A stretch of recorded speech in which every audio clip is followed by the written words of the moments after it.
Oh, you fit it right now? So you say there's only 3 empires. So what were you saying about the empire not being still established within? So basically, just to kind of make it to where the black conscious community can understand it.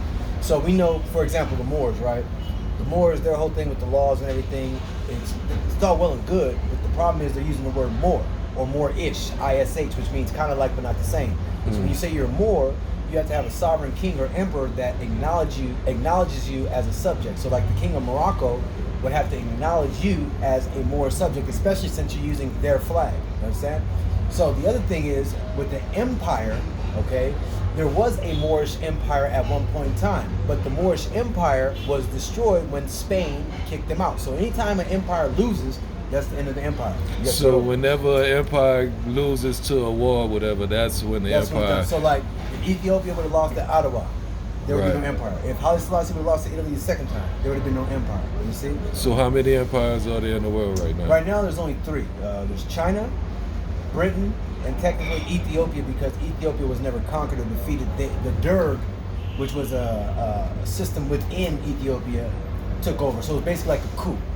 Gotcha. Right. So therefore, that's why they still have, if you look at the flag of Ethiopia now, it's the star. But the imperial flag is the lion. So it's 2 different flags. One is the federal or federated flag, which means a corporation, just like the United States, it's incorporated. And the other is the actual imperial flag.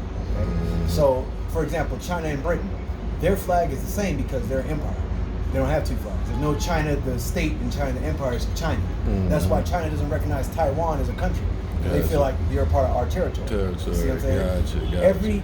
So an empire, just to make it simple.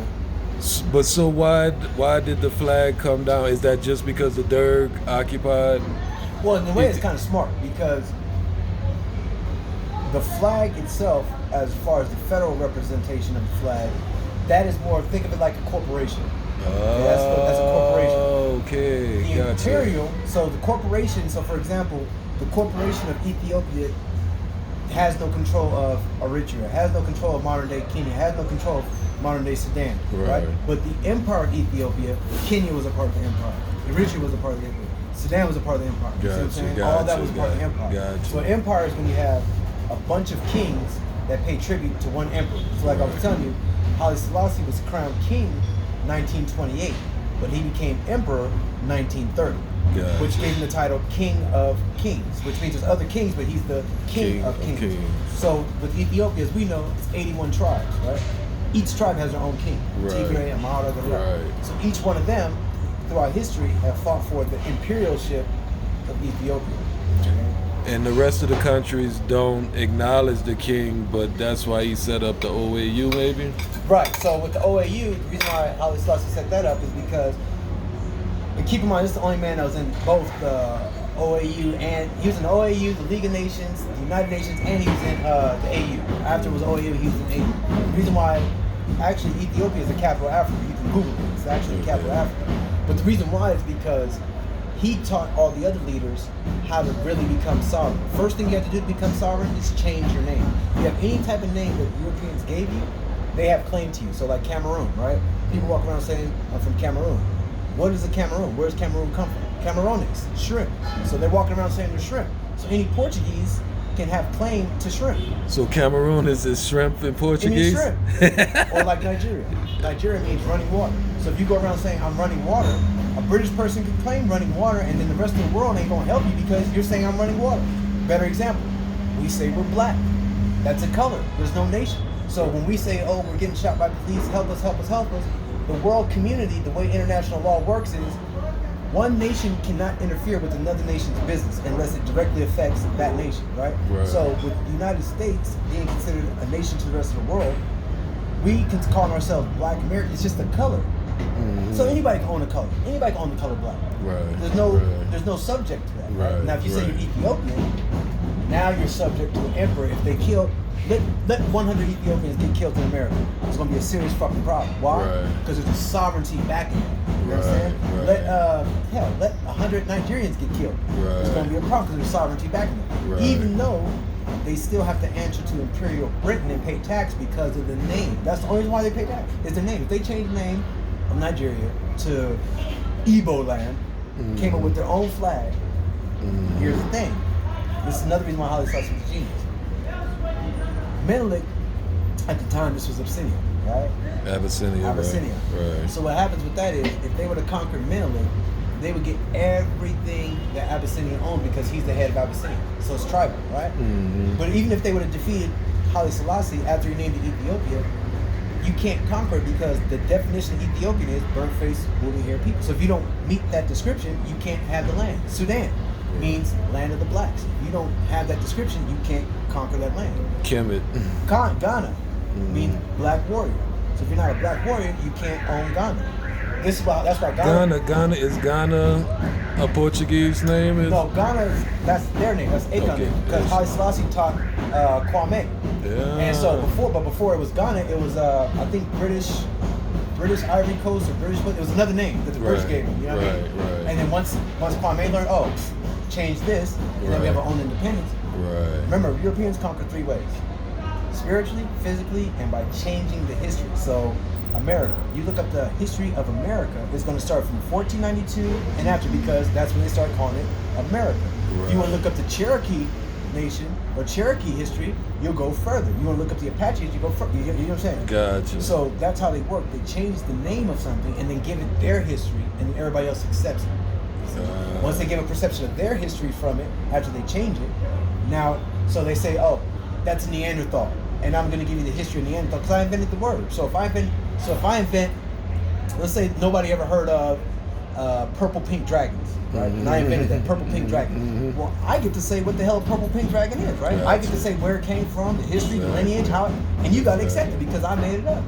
That's So all they basically what you're saying, all these people reaching out for some kind of sovereignty through Moorish or whatever it is, Noble Drew Ali, wherever route you're going, you're not going to nowhere unless you come under 3 people, which is the Ethiopian Empire, the Chinese Empire, and the British Empire, because those have never been conquered yet, and that's pretty much who's running the world. And not even that, but the cool part about it is, if you look at racial definition, when you ask these people, what's your race? They're going to tell you their nation. They're going to tell you everything but their race. If you say, what's your race? I'm an Israelite. That's a nation. Israel's a nation. What's your race?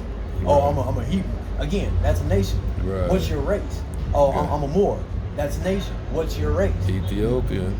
Bang. Because guess what? The person that invented the word race, again, we're talking about who invented the word, so he gets to say what's what. Right. His name is Johann Blumenbach. He said there's 5 races of man. He invented it, so he gets to say 5 races. Ours, Ethiopian. Gotcha. So anything other than that, we're spinning our wheels. And how do I know? We've been doing this shit since 1920, bro. The closest ones is the Nation of Islam, and they're not even, no disrespect, I love Farrakhan, but they're not even, they have no land, they ain't got no sovereignty. I mean, what diplomatic community do we have following any of these people? We have no, come on, man. That's why I tell people all the time. That's why I really don't, to be honest with you, it's another reason why me and Ross is kind of bumpy heads sometimes, because Marcus Garvey, to me, we can have another video on this, but to me, he was an agent, to be real with you. I'll put that out there like that because, I'm a real dude. I've been in these streets for a long time, and I know this. If you're the number one enemy of this country during the 1920s as a black man, with J. Edgar Hoover, who is personally responsible for destroying every black faction in America from 1920s up to the 60s, J. Edgar Hoover, he lists you as the number 1 wanted man in America.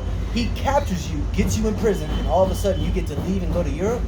Now, let me throw this out there. What I was told was he was a Masons, and Masons don't kill their brothers, they just deport them like that. They don't kill their, okay. So, and that's why he stayed alive, because he had protection of the lodge. Basically. Look at Rosewood.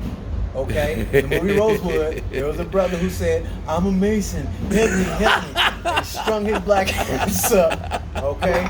Strung his black ass up with all that, okay? All that. I just threw it up there, you know what I'm saying? Right, don't get me started. Prince Hall and all that, 3 or 4 letters. That shit don't matter, bro. At the end of the day, they ain't supposed to, but guess who else is Masons? The Ku Klux fucking Klan. That's a Mason organization. True. Ku Klux. True. So what is we talking about? We that ignorant? Oh, he ain't supposed to. We ain't supposed to do a lot of shit. Well, they say they Prince Hall. They come from the Egyptian.